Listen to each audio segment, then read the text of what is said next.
समाचार अब तक, सत्य का साहस। नमस्कार, मी नेहा आणि आपण बघत आहे समाचार अब तक। बघूया आजच्या काही ठळक बातम्या।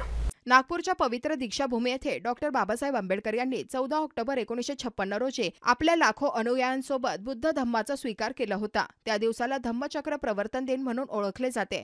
दसऱ्याच्या दिवशी बाबासाहेबांनी ही दीक्षा घेतली असल्यामुळे विजयादशमीला सुद्धा हा दिवस साजरा केला जातो।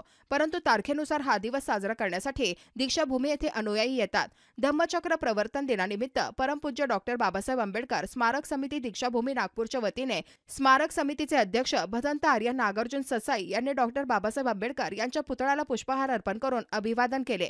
तसेच तथागत गौतम बुद्ध यांच्या प्रतिमेला पुष्प अर्पण करून अभिवादन करीत बुद्ध वंदना घेण्यात आली। मध्यवर्ती स्मारकात जाऊन अभिवादन केले। यावेळी तथागत गौतम बुद्ध यांच्या प्रतिमेला पुष्प अर्पण करून बुद्ध वंदना घेण्यात आली। डॉक्टर बाबासाहेबांना अभिवादन करण्यासाठी दीक्षाभूमी येथे मोठ्या प्रमाणात अनुयायी दाखल झाले आहेत।